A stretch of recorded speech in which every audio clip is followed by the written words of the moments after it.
Geometry Dash is a game where players can grind levels for stats such as stars and moons.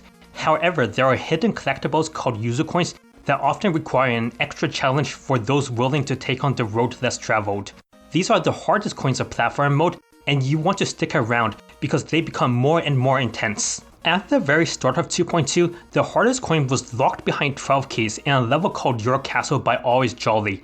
There were several keys the player had to collect before reaching a single checkpoint, and each one was hidden away in poorly indicated passages or located behind a short extra challenge, meaning that collecting all 12 became a tedious task for anyone who wanted this coin. The next coin ramps up the difficulty and is extremely slick. In Quake Goes Brr, there's a rocket launcher that increases both your horizontal and vertical momentum and eliminates your enemies. In addition, there are also blue zones that disable the usage of the rocket, meaning the only way to pass through them was to perform well-timed launches beforehand.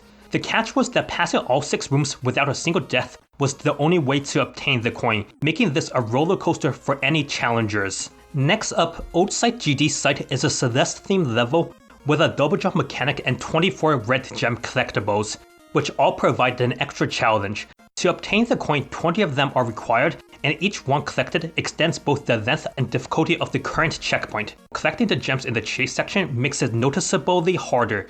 Luckily, the player can pick and choose to avoid the gems that are especially hard for them. The next coin is even harder, and located in the Ocean's Deep Blue, a level that has 3 key mechanics. The yellow diamond orb, which activates a few platforms for a short time before deactivating. The pink orb, which starts detonating an explosion for the player to launch themselves to areas out of reach. And the green diamond, which shows invisible platforms. The coin not only requires solving these puzzles involving these mechanics, but also avoiding a single mistake that leads to death. A challenging feat for any player. Moving on to another puzzle level, Gateway has 3 movement mechanics. An up arrow that grants a double jump, a lightning bolt that grants a dash ability, and a down arrow that grants a ground pound that can break blocks.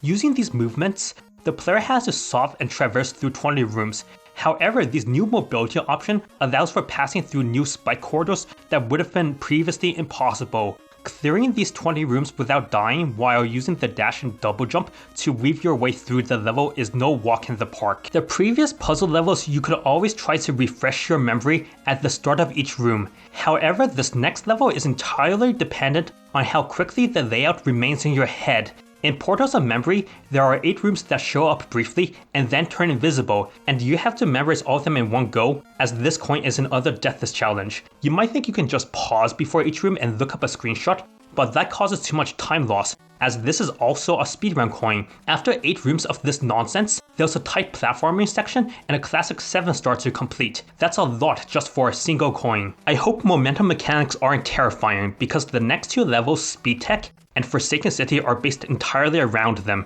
By walking in the same direction a platform is moving and jumping at the right time, the cube gains a massive speed boost. Along with this, platforms that move rapidly upwards propels the player to great heights. Speed Tech requires fast gameplay for an A-rank speedrun, while Forsaken City requires careful planning for a deathless coin. Coming up is New Horizon, a level all about dodging saws in various scenarios and includes 2 boss fights that you aim rockets at to damage. Nothing about this level seems particularly hard until you realize it's 5 minutes long, and dying means that the coin is no longer accessible. As such, this coin is a true test of endurance. Moving on to Orb Swap Shrine, we have yet another puzzle level.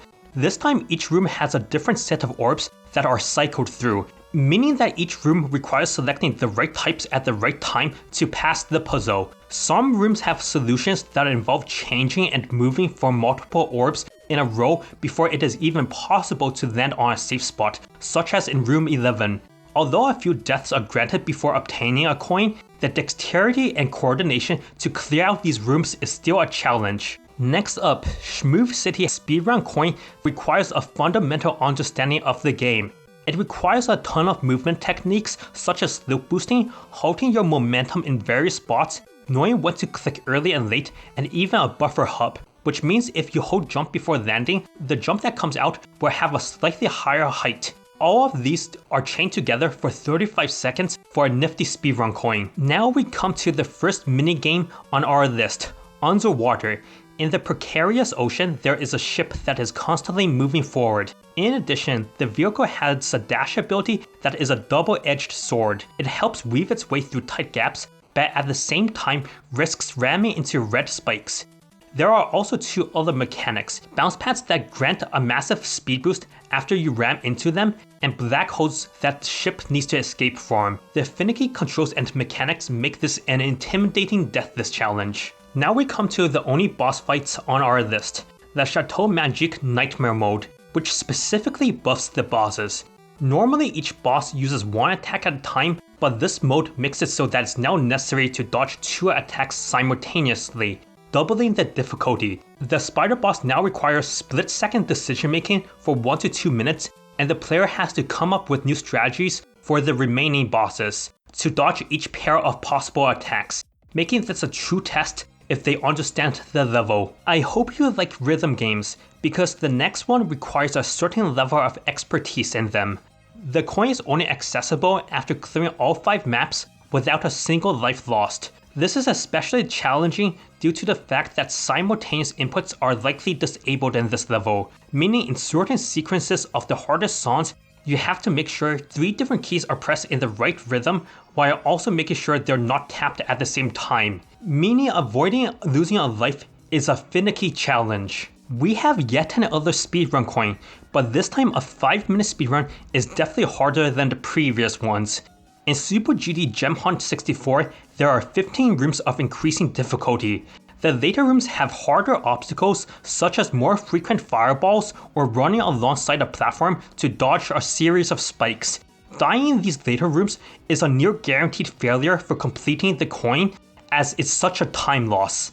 Due to how long the speedrun is, the unforgiving nature of the later stages, attempting this coin is a challenge of one's mental. Now we move on to Jad's simple map, where by collecting a hidden key in the maze section and going to the top left corner of the last checkpoint, a hidden room appears.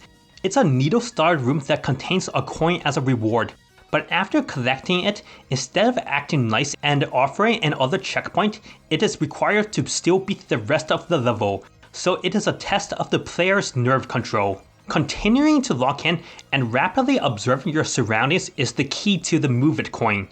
The level has a ton of moving pieces that the player needs to keep track of to know when and where to jump.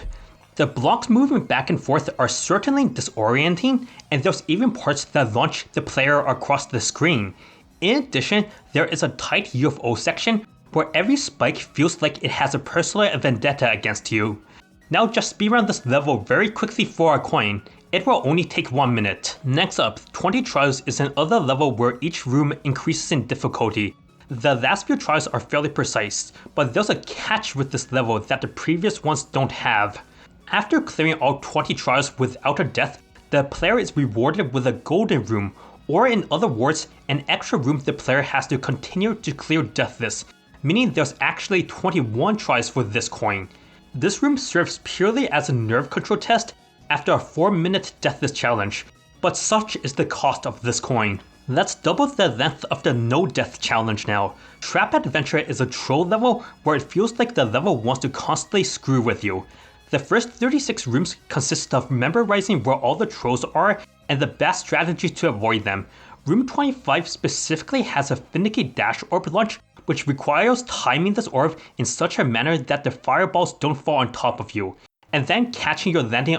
The last 8 rooms feature the UFO game mode, but the catch is the gravity is now heavy, making the player adapt to the new physics while navigating across claustrophobic corridors.